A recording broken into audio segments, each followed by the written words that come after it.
Hi, I'm Mitchell from DPReview, coming to you from Canon's latest interchangeable lens vlogging camera, the EOS R50 V.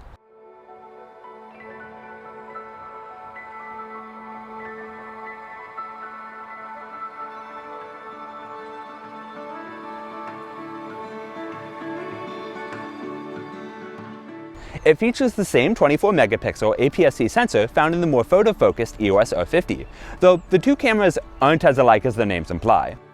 While they share a lot of DNA, the V model trades in a viewfinder and built-in flash for more video features, like a zoom toggle switch and the ability to shoot 4K video at 60 frames per second, with a 1.56 times crop, and a C-Log 3 color mode for more flexibility when editing. Now, we've seen cameras before that are supposedly designed for content creators, when really all they are is a stripped-down stills camera with an articulating screen. But I think the EOS R50 V goes further than that. Its body is more rectangular, which could be nice if you're putting it on a gimbal, and it features a built-in headphone port in addition to the microphone port that, thankfully, doesn't block you from flipping the screen around when you've got something plugged into it. The grip is pretty minimal when you're holding the camera from behind, but I've actually found that it's really comfortable when I'm pointing the camera at myself, you know, like you do when you're vlogging. Also, and this is kind of funny, some vlogging cameras let you take a 1080p crop from the center of the sensor to shoot vertical video, but Canon just said, screw it, we've added another quarter 20 mount so you can shoot vertically using the whole sensor, no matter what tripod you're using.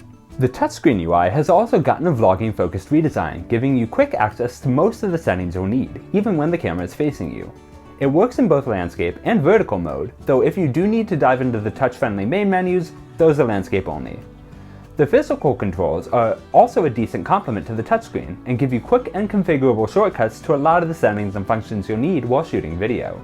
There's also a button that locks the two dials, so you won't mess up your recording if you accidentally bump them. It's not the greatest setup for photography ever, since you have to operate both dials with your thumb and the rear-facing one is a little fiddly. But again, this is designed to be a vlogging-first camera. It has most of the same vlogging features you'll find on cameras like the Sony ZV-E10 II or Fujifilm X-M5, such as a front-facing tally light, a demo mode that overrides face detection if you're holding something up to the camera, and a cinema view mode that bakes black bars onto your footage for a more cinematic widescreen aspect ratio. Not cinematic. Cinematic. It even has pretty advanced exposure assistance tools like false color monitoring, and you can hook it up to your computer via USB if you want a high quality webcam or streaming setup without needing any extra software drivers, thanks to UVC. I do think that the EOS R50 V has a bit of a problem with some of its features being kind of hard to find, which could be frustrating for beginners. It maybe makes a bit more sense with advanced features like C-Log and the HDR shooting modes, which are, no joke, 3 menus deep, since most people who need those will be willing to go through a manual to find them.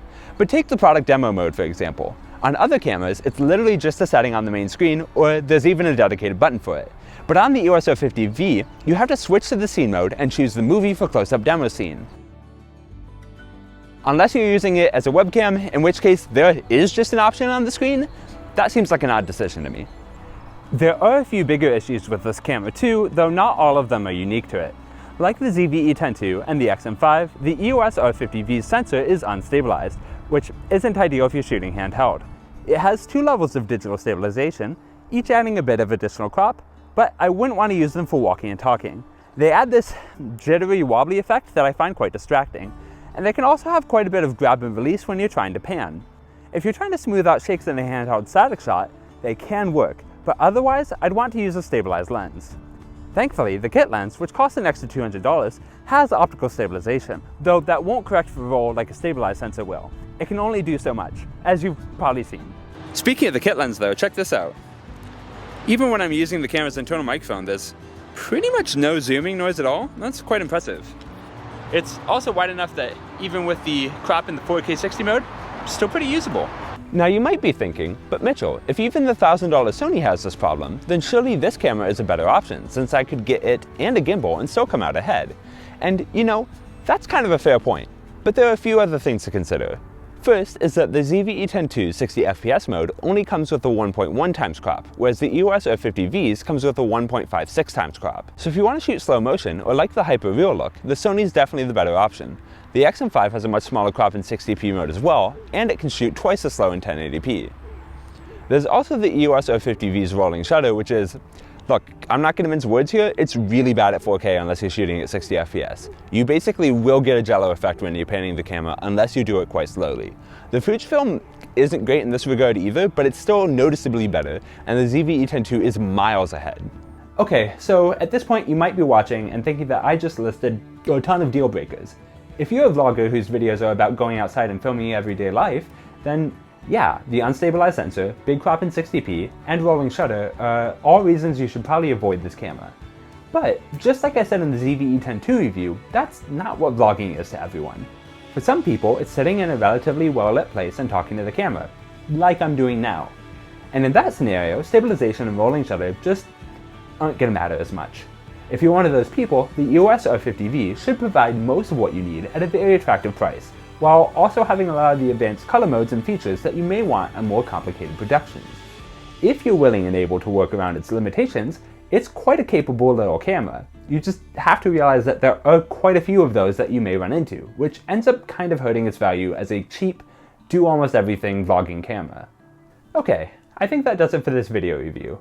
By now you've got a pretty good idea of what the EOS R50 V is about, and you've seen plenty of footage from it.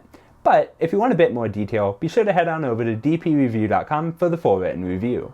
And oh yeah, be sure to like, subscribe, comment, all that stuff. This is a vlogging camera. I'd be a terrible vlogger if I didn't ask you to do all that, and if I didn't thank you for watching. Have a good one.